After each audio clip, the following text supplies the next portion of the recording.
Opa, vocês estão bem? Que bom, mais um vídeo do Soberano Marcial para nós. Espero que esteja do agrado de Vossa Senhoria. Se inscreve se for novinho no canal, ative as notificações para não perder nadinha e dá like aí, family. Como vimos anteriormente, depois do ataque da intenção de matar do batalhão do Prota, apenas a arma do figurante sobrou, mas isso também exauriu todas as forças do batalhão. Vendo isso, nosso Prota grita desesperado para seus subordinados recuarem, sem se importar com ele. Esse dedo matador de deuses usou a intenção de matar de todos.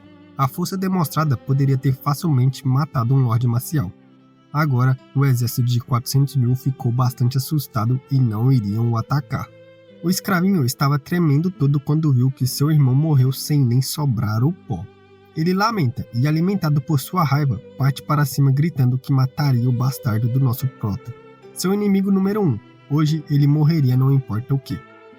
Nessa hora, enquanto trocava golpes com o Prota, ele ouve a voz do comandante Ruivo ordenando que todos parassem. Aproveitando a distração do escravo, nosso Prota quase o decepa. E ainda tira uma onda com o cara falando que parece que ele ficou mais lento. Talvez não esteja acostumado a lutar sem um braço. Ele pensa que agora ele só precisava segurar os dois até que o comandante Ruivo chegue. Mas o escravo alerta seu irmão que essa era a voz do comandante Ruivo. Eles precisavam matar o Prota rapidamente. E os dois partem para cima do Prota, atacando de ambos os lados para o deixar sem saída. Que mesmo esquivando, ainda sai muito ferido. Lutar contra dois lordes marciais era muito cansativo para ele em seu estado atual. O comandante Ruivo, a prof lindíssima e o amigo de seu avô corriam a toda velocidade para ajudar o Prota.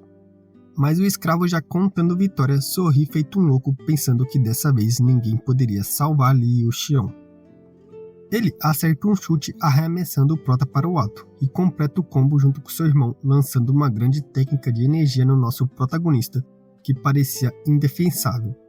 O Prota encara o ataque dos dois e cria uma esfera de energia densa que atua como um escudo e anula a técnica dos dois, e assusta o escravo que pensou que ele já estava morto. O amigo de seu avô grita que se esse maldito figurante encostasse em um fio de cabelo de seu benfeitor, vai matar todos. E nossa deusa Ruivinha se assusta quando olha para o protagonista na esfera. Nessa hora, nosso mito diz que já era tarde demais, e uma explosão de energia ocorre, com nosso protagonista no centro dela assustando o figurante. Ele começa a absorver energia, aumentando bruscamente seu ki, deixando o escravinho desesperado. Ele precisava matar logo o Prota. E movido por seu desespero, ele retira uma pílula roxa e a engole, assustando seu irmão. Enquanto o escravo se transforma em um monstro humanoide, grita que apenas a morte do nosso protagonista o deixaria satisfeito hoje. Sua transformação assusta não só o exército do Leão Dourado, bem como os subordinados do Prota. O amigo de seu avô diz que o poder que o macaco tinha era igual ao de um rei marcial, enquanto corria desesperado com o comandante Ruivo. E a nossa deusa Ruivinha diz que isso era uma pílula da demonização, e lembra que uma vez sua antiga sensei a explicou sobre os efeitos dessa pílula, que garante um aumento exponencial de poder se transformando em uma besta demoníaca, mas causa graves efeitos colaterais e muitas vezes até a morte. Ela pensa resoluta que Liu Xion, nosso protagonista, precisa aguentar firme. O escravo, em sua forma de macaco demoníaco, estava rindo feito um psicopata. Ele sentia mais poderoso que nunca e grita para o nosso Prota que hoje era o dia que ele poderia finalmente acabar com tudo. Nosso Prota parecia um deus. Mesmo com sua expressão exausta, concorda pela primeira vez com o figurante, que eles terminariam isso hoje. Nosso reizinho começa a reunir os elementos dos 4 quadrantes na palma de sua mão fodasticamente, família. E o comandante, que lutava com Jimeng, pergunta como isso era possível. E Jimeng, que não tinha resposta para isso, diz incrédulo que isso só era possível para lordes marciais, do reino dos 4 quadrantes. Incrédulo / assustado / em choque, tudo misturado, o comandante pergunta por que o vento tinha aumentado. Nossa deusa Ruivinha também estava incrédula com todos esses eventos, e no centro disso tudo estava ele, o homem, uma máquina, uma besta enjaulada, nosso rei do deboche, com a imagem de sua vida passada refletindo seu esplendor de soberano marcial. Vendo a imagem do seu antigo amado Bu Feiyang atrás do Prota, ela começa a chorar, e vemos que os ventos e as nuvens se ergueram, pois o grande mestre voltou. Usando sua técnica mais braba de todas, os ventos e as nuvens se erguem ao meu comando. O Prota estava pronto para acabar com o escravinho Lee, enquanto geral assistia essa cena divina. Com uma cena de sua mão, o céu cai em cima do pobre figurante, deixando geral em choque. Lee simplesmente grita e se desespera enquanto assistia o mundo caindo em sua cara de macaco. E seu irmão seguiu o mesmo destino. O golpe foi tão poderoso que a onda de choque pegou até mesmo o exército do Leão Dourado. Ji-Meng percebe que após o golpe o Prota estava despencando do ar e acelera para o segurar, no meio de toda a comoção que o último ataque do Prota causou. O comandante Ruivo, nossa deusa e o amigo do seu avô também correm para verificar o estado do Prota e pergunta se ele estava bem. Óbvio que nosso rei do deboche, mesmo em um estado deplorável, diz que se a deusa Ruiva o abraçasse ficaria tudo bem, fazendo ela ficar toda coradinha com vergonha e o repreender. O amigo de seu avô, vendo isso, começa a rir feito louco. Mesmo nesse estado, o garoto ainda era capaz de flertar com a mulher. Sabe muito nosso rei do deboche. Do nada ele para de rir e com uma cara de poucos amigos diz: agora está na vez de resolver as coisas com os figurantes. Todos vão verificar o local do ataque, mas quando olham para o buraco, apenas o irmão figurante do escravo estava soterrado.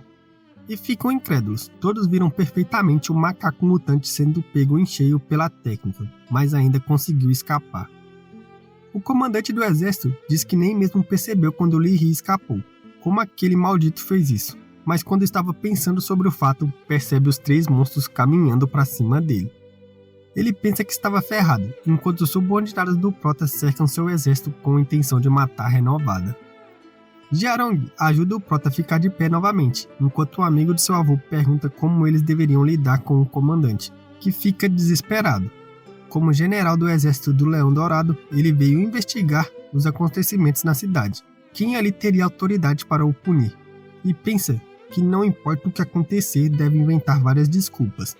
Com seu alto escalão militar, ele acha que pode se safar ileso. O Prota, todo machucado, mas ainda debochado, diz: autoridade? Tá bom, e manda Ji-Meng ir e dizer ao figurante de quem era a autoridade que o puniria. Ji-Meng já acerta o bucho do maluco que sai voando e depois pula e cai bem em cima da sua barriga, fazendo o maluco cuspir um pouco de ketchup, e já continua com um combo de golpes na face, fazendo o figurante implorar que ele pare. O Prota então diz para ele parar, se aproxima dele e pergunta: agora você sabe de quem é a autoridade? E o cara, agora todo lascado, sabe bem. O exército do maluco já estava todo se tremendo, com certeza meia dúzia ali estava todo cagado. O Prota zoou o comandante dizendo que ele já era velho e ainda não entendeu que quem tinha um punho mais forte que tinha autoridade, como ele tinha conseguido se tornar um lorde marcial sendo assim. Então ele diz que pelo menos agora ele vai morrer sabendo porque foi de comes e bebes, fazendo o cara exclamar em dúvida. Ele começa a gritar sobre ser um oficial de alto escalão do exército, que defendeu um lado inteiro do país. A lei imperial estava ao seu lado, e o imperador não concordaria com isso. O Prota encara ele e diz que as leis e ensinamentos não tinham valor algum para ele, mas o fato de um figurante quase o fazer perder a vida já garantiu um passe para a terra do pé junto, comer capim pela raiz, e de base e de comes e bebes, e vários outros adjetivos que significam que ele vai morrer agora. Enquanto Ji-Meng sacava sua espada, o figurante começa a implorar por sua vida, dizendo que sendo um lorde marcial, se o Prota o poupar, seria leal a ele. E até o amigo de seu avô pensa que isso seria uma grande oferta para o protagonista. Mas o mesmo diz que um lorde marcial era uma piada. No caminho das artes marciais, um lorde marcial sequer arranhou a superfície, fazendo todos que ouviram essa citação ficarem surpresos com essa palavra. E sem mostrar misericórdia, o Prota ordena que Ji-Meng mate-o sem nenhum remorso. Após a morte do figurante, o amigo do vô do Prota faz um anúncio que mudaria o comando do exército Leão Dourado para os vice-comandantes, e que dessa vez eles devem compensar seus erros e voltarem para a linha de frente pelo país. Desacatar essa ordem seria condenado com morte imediata. Depois disso, vemos a residência do senhor da cidade. O gordinho estava inquieto esperando por notícias e pergunta a seu comandante se ele achava que o general do exército conseguiria sua fortuna de volta. E seu filho responde a pergunta antes, falando que o general era o comandante do exército do Leão Dourado. Era óbvio que ele conseguiria, mas já toma logo uma sapatada na cara e seu pai diz que não estava perguntando nada para ele e volta a falar com o comandante. Para o comandante, recuperar a riqueza não seria um problema, mas será mesmo que o general devolveria toda a riqueza para os gordinhos de volta? Essa era a maior questão. E ouvindo isso, o gordinho fica mais desesperado ainda, mas era melhor perder um pouco do que ficar sem nada. Seu único desejo nesse momento era que o exército traga os garotos como refém. Ele queria rasgá-los pedaço por pedaço com suas próprias mãos. E nesse exato momento, um figurante aleatório chega dizendo que o exército retornou. O senhor da cidade vira perguntando se ele havia visto os garotos na multidão, mas quando o cara ia dizer que talvez deu merda pro lado dos gordinhos, os dois saem correndo rindo feito idiotas pensando que essa era uma vitória deles. Antes de dar um único passo fora da casa, o Prota já aparece com sua espada e fatia os dois malucos em X. Família, cê tá doido, o reizinho do deboche tá pra poucas hoje, hein? Ele encara o comandante da guarda e diz que vai deixar os assuntos administrativos da cidade por conta dele. E era bom ele não o decepcionar, fazendo o maluco se tremer todo de medo. Depois de resolver esses problemas, vemos uma reunião acontecendo na tenda do comandante principal do exército. Os dois responsáveis pelos 100 mil soldados da esquerda e da direita questionam a todos se o Prota ainda era um humano. O maluco estava em choque depois de ver a técnica da intenção de matar que o Prota ensinou para os estudantes. Ele nunca tinha visto nada assim. O velhote amigo do vô do Prota comenta sobre uma lenda antiga, que dizia sobre quando um campo de batalha ficasse muito cruel e sangrento, o próprio deus da guerra descerá, envolto de um ki preto e coberto de escamas, e ninguém deveria olhá-lo nos olhos. Um dos figurantes pergunta se realmente existe tal divindade. O velho diz que se existisse isso era fantástico, então completa dizendo que no campo de batalha esse aqui tem um nome mais antigo, Ramayana, que se refere ao poder de matar tudo. O velho diz que ele e os figurantes não sabem de nada sobre a extensão das artes marciais. Intenção de matar era um tipo de poder, e provavelmente existem mestres que se especializou nesse campo também. Os figurantes dizem que essa técnica é formidável e raramente vista, como um garoto como nosso Prota aprendeu isso, e ainda ensinou para 2.000 pessoas. E o comandante Ruivo diz que provavelmente ele deve ter alguém muito forte nos bastidores o ajudando. Tirando essa técnica Ramayana, com apenas 15 anos, nosso reizinho já é um alquimista de rank 2 e um guerreiro marcial de 8 estrelas. E sua força já passou muito desse nível. Mesmo que alguém o bata até a morte, ele recusa acreditar que ninguém está o ajudando. E o velho amigo de seu avô concorda 100% com isso. Quem está por trás de Liu Xiong deve ser uma figura bastante forte e significativa. O comandante Ruivo relembra das palavras do Prota sobre o nível de um Lorde Marcial nem sequer ter arranhado a superfície do cultivo das artes marciais. A pessoa que o ensina deve ser muito mais forte que o velho Ruivo. Ele pergunta para nossa deusa Ruivinha se ela tinha pelo menos uma pista, certo? Afinal, a técnica que o Prota usou era sem dúvida do soberano marcial Gu Feiyang, grande palma de ventos das nuvens. Nossa deusa só ouvia isso em estado de choque. O coroa Ruivo comenta sobre os rumores que ouviu sobre os 5 discípulos de Gu Feiyang no total. Ele cita todos eles, que eram figuras importantes onde quer que fossem, e termina com Yang Di, o 5º discípulo e aqueles que o povo da cidade mais estava familiarizado. Ele até ouviu dizer que ele se tornou um refinador de 7º nível, mas não sabe se isso é verdade. Após ele citar os 5 discípulos, eles debatem sobre qual deles seria o mestre de Liu Xiong, mas nenhum parece ser possível pela distância e outros motivos. O velhote amigo do vô do Prota pergunta para a nossa deusa Ruivinha quem ela achava ser a figura misteriosa que ajudava o nosso Prota. Afinal, de todos ali, ela era a mais sábia sobre Gu Feiyang. Ela simplesmente diz, porque as opções estão apenas entre os 5 discípulos, deixando os 4 presentes na reunião em dúvida. Quem além deles conheceria a técnica de Gu Feiyang?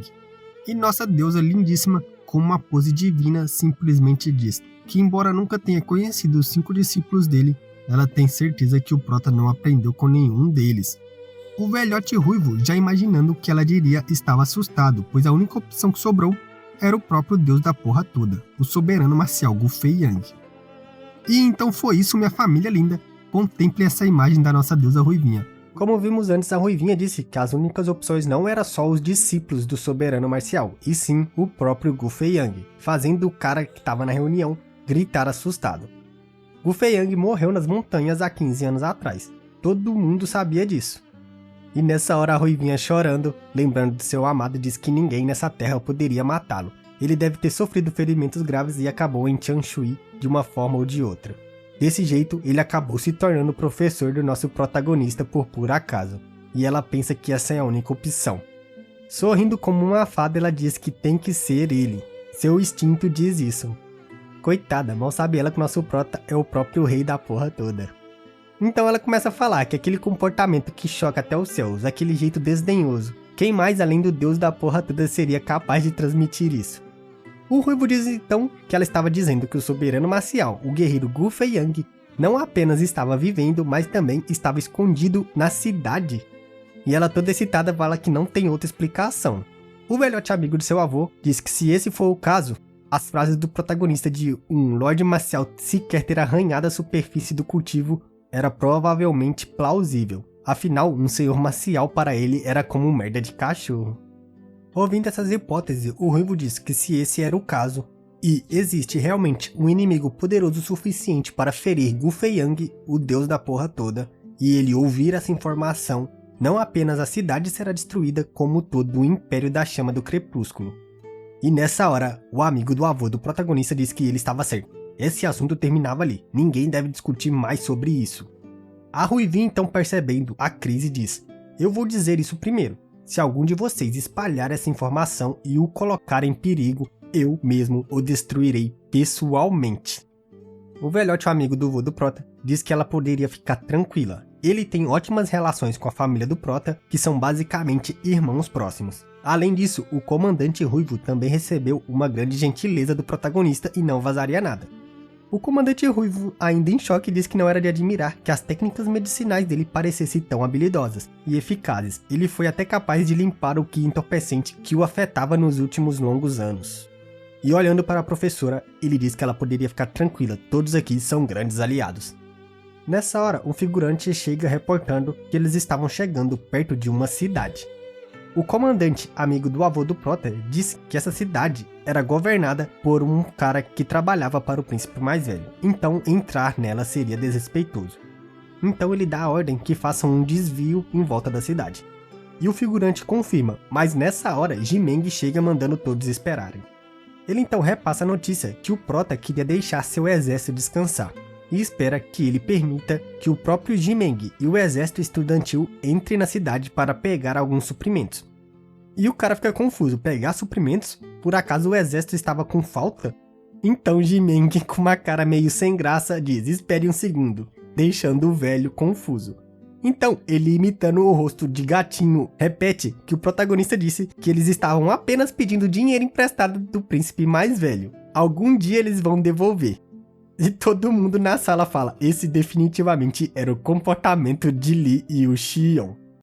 Irritado, um dos comandantes diz que esse era um exército legal e justo do país, e não ladrões, como poderiam, e quando ele ia finalizar o que falava, o comandante diz para ele esperar. A luta pelo trono estava em andamento. Ao fazer isso, eles poderiam desferir um golpe no príncipe mais velho enquanto colhem benefícios para os mesmos, deixando o outro cara em dúvida. Então ele diz para Jimeng que ele tem o tempo de um bastão de incenso. Nessa hora, Jimeng com a cara bem animada diz: vamos terminar antes disso. Com a partida de Jimeng, o figurante pensa que o general estava tratando nosso protagonista muito bem. No passado ninguém ousaria pensar em infringir a lei assim. Já na cidade, estava tendo uma festa da 7ª concubina do senhor da cidade. Enquanto o líder da cidade estava feliz apresentando sua 7ª concubina, um figurante chega chamando a atenção do mesmo. Ele então sussurra que um grande exército tinha chegado do lado de fora da cidade, talvez eles estejam em apuros. O comandante da cidade diz que talvez seja apenas um general que veio os parabenizar, mas ele não lembra de nenhum acampamento por perto. Só que nessa hora, interrompendo o cochicho dos dois, Jimeng aparece dizendo que o exército que avançava para o leste estava passando e vieram pedir suprimentos à cidade.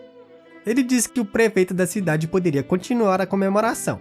Eles mesmos se virariam colhendo os suprimentos. Ele então ordena que os alunos do exército façam a limpa ali e todo mundo corre pegando tudo que conseguia, deixando o prefeito da cidade com raiva, que grita para seus homens pegarem as pessoas que estavam fazendo isso. Mas quando ele estava dando essa ordem, Jimeng balançou sua espada. que, com um simples movimento, corta o edifício do prefeito ao meio, deixando ele com uma cara um pouco assustada, que até mijou nas calças. Então Ji-Meng diz que esse golpe foi para o príncipe mais velho, numa pose bereza enquanto guardava sua espada. Após isso, Ji-Meng volta dizendo para o general que eles poderiam voltar a se mover. Então o general, olhando para ele, diz que ele já voltou. Talvez ele deve ter pego bastante coisa na cidade. Quantas moedas de ouro mais ou menos eles devem ter conseguido? Essa cidade pode não ser tão próspera quanto a cidade de Shunrou, mas ainda era uma cidade importante para o país. Será que ele conseguiu pelo menos 1 milhão de moedas de ouro? E o figurante loucão fala que 1 milhão era muito. Ji-Meng sem graça diz que não conseguiram tanto. Não foi nem 1/10 do que receberam na cidade de Shunshou. E o amigo do avô dele, em choque, falou: vocês também pegaram lá? Não admira que a viagem até aqui tenha sido tão tranquila. E reforça sua pergunta de quantos eles tinham conseguido nessa parada agora. Ji-Meng, coçando a cabeça, diz que ainda não contou ao certo. Pelo menos uns 30 milhões ou algo assim, se considerarem todos os outros bens e tesouros. Deixando os 3 que ouviram isso completamente em choque, velho. E começam a gritar pelo valor exorbitante que Ji-Meng tinha dito que pegou nessa cidade, bem como o valor absurdo que pegou na cidade anterior. Nem mesmo o dinheiro que o exército de todo o país chegava a essa quantia, como eles conseguiram tanto dinheiro assim. Ji-Meng, vendo isso, começa a se retirar sem graça, dizendo que tinha que reportar a seu mestre sobre a coleta dessa vez. E nossa deusa Ruivinha, bem como o comandante Ruivo, não tinha nada o que dizer. Os 3 começam a lamentar, eles nunca viram tanto dinheiro assim na sua vida. Então, o velhote amigo do protagonista, depois de pensar um pouco, corre para o mapa e conta quantas cidades. Vendo que não tinham tanto o suficiente, ele ordena que eles têm que pegar um caminho mais longo para poder saquear todas as cidades que tiverem no caminho. O cara já tinha pegado a doença do nosso protagonista por dinheiro. E assim, começa o minigame do velho Shen, que saqueia todas as cidades pelo caminho sem dó alguma, enchendo o carrinho dele de dinheiro. Só que vemos que tem uma pessoa que não estava nada feliz com isso, e era o príncipe mais velho, que fica irritado depois de ouvir as notícias. Seu ajudante pergunta o que houve, outro lugar foi saqueado? E ele diz que só chegou até onde estava por ter recebido riqueza de todos esses lugares ao longo dos anos. Agora não apenas suas fontes de renda foram cortadas, bem como o exército central quanto o exército do Leão Dourado se foram. Seu poder o deixou em alguns dias. O príncipe irritado diz que o escravinho Li tinha razão. Desde que nosso protagonista apareceu e se uniu a seu irmão, tudo começou a desabar. Seu guarda e braço direito diz para ele se acalmar. Eles não deveriam se esquecer do seu trunfo. Mesmo que o mundo inteiro fique ao lado deles, eles ainda estarão bem. A vitória do príncipe mais velho era certa. E o príncipe, com uma carinha de louco, fala que ele tinha razão. Ele tem um único e grande trunfo. E diz que era só para essas formigas esperarem. Logo logo ele acabaria com todos. 8 dias após o minigame de saquear as cidades, o exército chega à cidade da Paz Eterna.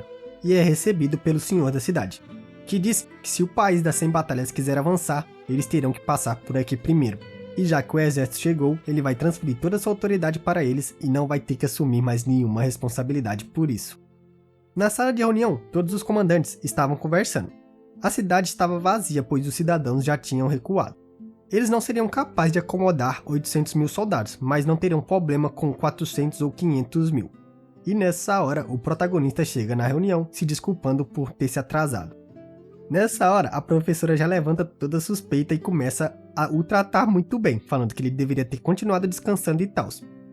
Ele disse que já estava curado e além disso era o chefe de logística. Como ele poderia se ausentar dessa reunião importante? Só que mesmo assim, nossa deusa ruiva insiste dizendo que ele não deveria se esforçar demais, a saúde era mais importante. E com uma cara radiante de fada, ela pensa que como ele era discípulo do seu amado, ela precisava cuidar e proteger ele muito bem. Só que vemos que o protagonista pensava outra coisa. Talvez todos já tenham descobrido sobre sua identidade? Não, isso seria impossível. Mesmo se ela contasse para alguém, ninguém acreditaria se ela não tivesse provas. Mas quando ele olha para os velhotes, todos estão com umas expressões muito suspeitas e chamando ele para a reunião. O prota, ainda em dúvida, arrasta uma cadeira e senta do lado do amigo de seu avô, deixando o senhor da cidade em dúvida pelo tratamento e por ele ser tão jovem e já ser um general.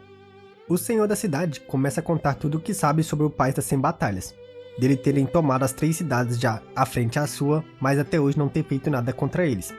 O senhor da cidade disse que seus batedores averiguaram o número de soldados nas cidades restantes, que são de cerca de 20 a 30 mil homens, bem como o número de inimigos, que está em cerca de 800 mil soldados. Nessa hora, o velhote amigo de seu avô diz que alguma coisa não está certa. Eles não devem ter recebido ainda a notícia que o exército central marchou para cá, pois faz muito pouco tempo. Ou, se ouviram, isso só prova que eles não têm medo deles, pois qualquer um no comando, ao ouvir que o inimigo mandou reforços, atacaria com força total para deixar seu inimigo mais fraco ainda. Como eles não fizeram nenhum movimento, isso significa que talvez não tenham medo deles. Talvez eles estavam esperando para tentar se reunir e atacar todos de uma vez. Essa era uma grande opção.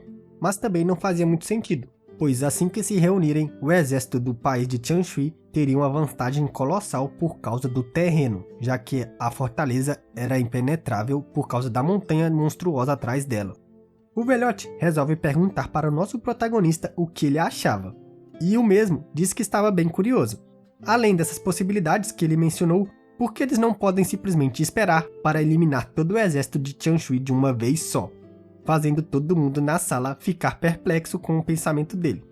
O velhote diz que ele não entendeu direito. Assim que o exército chegou ali, eles não têm mais vantagem definitiva contra eles, afinal, os números estavam a seu favor, bem como o terreno. Se eles ousaram esperar, talvez eles tenham uma vantagem absoluta sobre eles. O protagonista diz que o velhote estava considerando números e não força, o que era bem errado. Imagina se todos os guerreiros do outro exército fossem cultivadores marciais, fazendo os dois figurantes na sala se perguntarem: 800 mil guerreiros marciais? Como você pensou nisso? O simples exército de estudantes de 2.000 que ele montou já era um absurdo total.